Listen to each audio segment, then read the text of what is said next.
नमस्ते दोस्तों, हमारे होम्योपैथिक ग्रुप स्टडी सीरीज़ में आपका फिर से स्वागत है। पिछले वीडियो में हमने होम्योपैथिक ग्रुप स्टडी सीरीज़ के फंडामेंटल्स को एक्सप्लोर किया और एनिमल किंगडम की रेमेडीज़ के मेंटल पिक्चर को भी समझा कि वे कैसे सर्वाइवल इंस्टिंक्ट्स, कंपटीशन और सोशल डायनामिक्स को दर्शाते हैं। यदि आपने ये वीडियोस अभी तक नहीं देखे तो इसे देखने के लिए आप यहाँ क्लिक कर सकते हैं।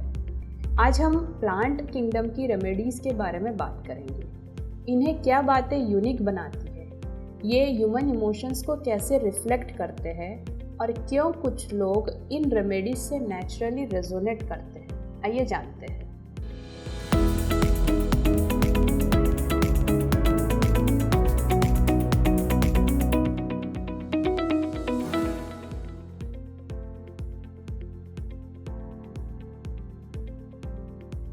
प्रकृति हमें उपचार का एक अविश्वसनीय स्रोत प्रदान करती है और होम्योपैथी में प्लांट किंगडम की अहम भूमिका है। ये रेमेडीज बिल्कुल पौधों की तरह ही ग्रोथ, एडेप्टेबिलिटी और सेंसिटिविटी को दर्शाती है। जहाँ एनिमल रेमेडीज सर्वाइवल और कंपटीशन के इर्द गिर्द घूमती है, वहीं प्लांट रेमेडीज फ्लूइडिटी, रिस्पॉन्सिवनेस और इमोशनल डेप्थ के थीम को दर्शाते हैं। प्लांट रेमेडीज को समझने के लिए प्लांट किंगडम में पाए जाने वाले पैटर्न्स और बिहेवियर्स को एक्सप्लोर करना इम्पॉर्टेंट है। इन रेमेडीज को समझने के लिए केवल उनके लक्षणों का विश्लेषण करना ही पर्याप्त नहीं है, बल्कि इनके अंडरलाइंग थीम्स, पैटर्न्स और बिहेवियरल एक्सप्रेशंस को भी अप्रिशिएट करना ज़रूरी है। अब होम्योपैथी में यूज़ किए जाने वाली मेजर प्लांट फैमिलीज की लिस्ट को देखते हैं। होम्योपैथी में प्लांट किंगडम की रेमेडीज विविध वनस्पतियों से बनती है, जिनमें प्रत्येक के अपने विशिष्ट हीलिंग प्रॉपर्टीज निहित होते हैं। वैसे तो प्लांट फैमिलीज की पूरी लिस्ट बहुत बड़ी है और लगातार हो रहे रिसर्च के साथ बढ़ती जा रही है, लेकिन कुछ फैमिलीज से बनी रेमेडीज होम्योपैथिक प्रैक्टिस में कॉमनली यूज़ करने में आती है। ये ग्रुप्स हमें प्लांट रेमेडीज़ की यूनिक कैरेक्टरिस्टिक्स और मटर अमेरिका में उनकी भूमिका को समझने में मदद करते हैं। तो आइए कुछ मेजर प्लांट फैमिलीज़ और प्रत्येक से जुड़े कुछ वेल नोन रेमेडीज़ पर एक नज़र डालते हैं। इस लिस्ट से ये पता चलता है कि डिफरेंट फैमिलीज़ की वनस्पतियाँ होम्योपैथिक उपचार में कैसे योगदान देती है। होम्योपैथी में मेजरली यूज़ किए जाने वाली प्लांट फैमिलीज़ में सबसे पहला नाम आता है एस्टरेसी या कंपोजिटी फैमिली का। इनके एग्जाम्पल्स है Arnica montana, Bellis perennis, Chamomilla etcetera. दूसरा नाम है सोलानेसी। इनके एग्जाम्पल्स है Belladonna, Hyoscyamus niger, Stramonium etcetera. Then comes Rubiaceae. Examples है Coffea cruda, Cinchona officinalis, Ipecacuanha etcetera. Then चौथी फैमिली है रेनेनक्यूलेसी। इनकी एग्जाम्पल्स है Aconite napellus, Pulsatilla, Ranunculus bulbosus etcetera. Then comes Umbelliferae. Examples है Aethusa cynapium, Cicuta virosa, Conium maculatum etcetera. Then comes Loganiaceae. Examples Gelsemium, Ignatia, Nux vomica, etc. Then comes Papaverasi. Examples Opium, Sanguinaria canadensis, Chelidonium majus, etc. Eighth family है Scrophulariaceae या Plantaginaceae. इनके examples है Digitalis purpurea, Euphrasia officinalis, Scrophularia nodosa etcetera.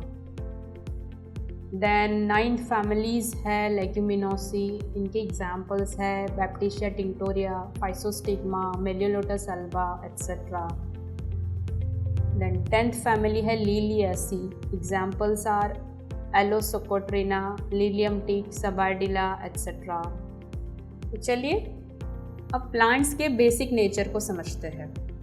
जब हम plant kingdom के बारे में सोचते हैं तो हम एक शांत लेकिन शक्तिशाली सामर्थ्य से भरी दुनिया देखते हैं। जानवरों के विपरीत पौधे चल फिर नहीं सकते, लेकिन उनके पास अपने पर्यावरण में जीवित रहने, बढ़ने और अनुकूलित होने के अपने ही रोचक तरीके होते हैं। पौधे सूर्य प्रकाश, जल और पोषक तत्वों पर निर्भर करते हैं।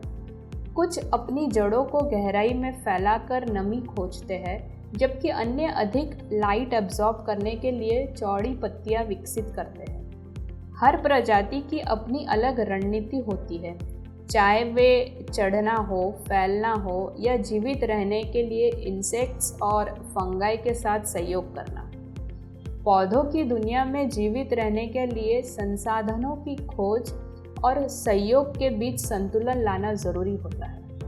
कुछ पौधे सूर्य तक पहुंचने के लिए ऊंचे होते हैं, जबकि अन्य परागण या पोषक तत्वों के आदान प्रदान के लिए सिम्बायोटिक रिलेशनशिप्स पर निर्भर होते हैं।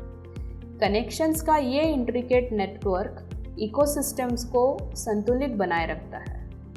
पौधों में रिप्रोडक्शन भी उतना ही अद्भुत होता है। रंग बिरंगे फूल पॉलिनेटर्स को आकर्षित करते हैं और बीज हवा, जल या जानवरों के माध्यम से नई जीवन धारा फैलाते हैं। ये शांत धैर्य पौधों को पृथ्वी के लगभग हर पर्यावरण में पनपने में मदद करता है। प्लांट किंगडम स्थिर प्रतीत हो सकता है, लेकिन सतह के नीचे ये अविश्वसनीय संवेदनशीलता, अनुकूलनशीलता और शांत ताकत से भरी दुनिया है। होम्योपैथी में प्लांट रेमेडीज इन्हीं गुणों को दर्शाते हैं। इंडिविजुअल्स को अपने यूनिक वे में अडेप्ट, हील और ग्रो करने में मदद करते हैं। चलिए अब आगे बढ़ते हैं और प्लांट, नेचर और ह्यूमन इमोशंस के बीच के कनेक्शन को समझते हैं। होम्योपैथिक प्लांट रेमेडीज मौलिक प्रवृत्तियों को दर्शाते हैं, जहां संवेदनशीलता यानी सेंसिटिविटी, अनुकूलनशीलता यानी एडेप्टेबिलिटी और रिजाइलेंस मानवीय व्यवहार को आकार देते हैं। चलिए अब देखते हैं उन भावनाओं और व्यवहारों की विशेषताएं जो ऐसे लोगों में देखी जाती है जिन्हें प्लांट बेस्ड रेमेडीज की आवश्यकता होती है। जिन्हें इन रेमेडीज की आवश्यकता होती है वे अक्सर भावनाओं और संबंधों से गहराई से जुड़े होते हैं। वे अनेक चीज़ों से प्रभावित होते हैं और अपनी सीमाओं में रहने के लिए बड़ा संघर्ष करते हैं, क्योंकि वे अक्सर दूसरों के इमोशंस और एनर्जीज को एब्जॉर्ब कर लेते हैं।